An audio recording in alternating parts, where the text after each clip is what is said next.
Hey there, Internets. It's Chris Krug checking in from the Next Media Conference here in Banff. I'm here with Bill Buxton, this morning's keynote. Say hi to the Internet, Bill. Hi, Internet. Bill's with Microsoft Canada Research, right? No, actually, Microsoft Worldwide Research. Microsoft Worldwide Research. Based Global in, Galactical Based in headquarters. Seattle? Yeah, we're based in Seattle, all over the world. Yeah. Yep. I heard they're opening a research lab in Vancouver, maybe? There's people there, but Cambridge, Mass, Bangalore, India, Beijing, Wow. Cambridge, England. Very good. Yep. And what are you working on there these days? I largely work on trying to change the culture of the company so that it designs on an equal footing with technology. But that involves also working on projects around imaging, telecommunications, telepresence, the creative. You come from a design background?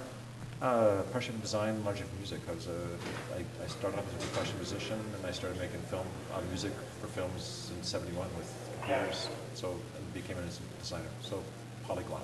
Not very good at anything. Jack of all trades. This morning in your keynote, you were talking about photography and how digital photography is more than just replacing film, but actually opens up new vehicles and avenues. Tell us a little about that. Well, the issue is that your digital still camera isn't just a still camera. It's actually a movie camera as well. Right. So all of a sudden, in the camera, you're blurring the distinction with still and motion photography. But actually, that's only in the device. It hasn't. But it says there's a continuum there, and there's a whole bunch of space in the middle that digital imaging hasn't taken advantage of at all, except perhaps of QuickTime VR panoramas. Right. So the comment there is that if you, there's things you can do in terms of techniques using software and hardware that let you cut by an order of magnitude the cost of production in terms of to get a certain shot on the screen, the speed, the cost, so that when you are a young filmmaker and you're trying to do a film on low budget, that you can get it up there that'll compete with anything else for a budget you can afford. Like, say, you can have a full studio for the cost of an So you're saying that the future of digital photography has a place in filmmaking then as well? Absolutely. I showed a trailer, Okay. and there's a bunch of literate people there, and the entire trailer was made with a Nikon F still camera, and nobody knew. And they still, I don't think they believed me at the end even. Right. But then I showed them how it was done. The key thing is that if you go back into the 30s with Zelnick and Hitchcock, they were making movies full of visual effects because they were cheap. They weren't going to spend any money on this stuff at all, and nobody could tell. There's a head of production, Rick McCallum, over at Lucasfilm, and he has this great line. It's what you don't see that makes the effect special. Yeah. And so I come from Alias and this whole world of visual effects and stuff like that. You were one of the founders of Alias? No, I wasn't the founders. I was the chief scientist for about 9 years, Okay. and throughout the development of Maya and stuff like that. And the thing was is that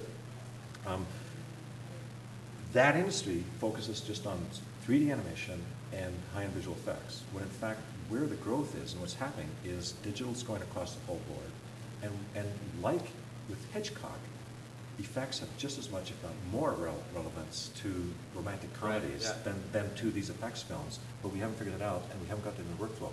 But the main thing is, you can have a film with a huge cast of people on screen with actually a really small budget.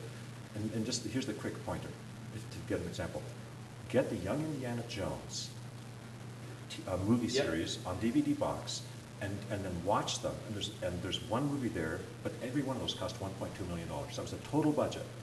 And then look at, there's one there on World War I. Compare that to Passchendaele, which is $20 million, or to Saving Private Ryan. And look at it and say, compared to Saving Private Ryan, which is probably around $80 to $120 million, to Passchendaele, which is $20 million, big budget for Canadian film. What's the difference in the effects? And then watch this for $1.2 million, and that says it all. What's possible? Now, here's the cool thing.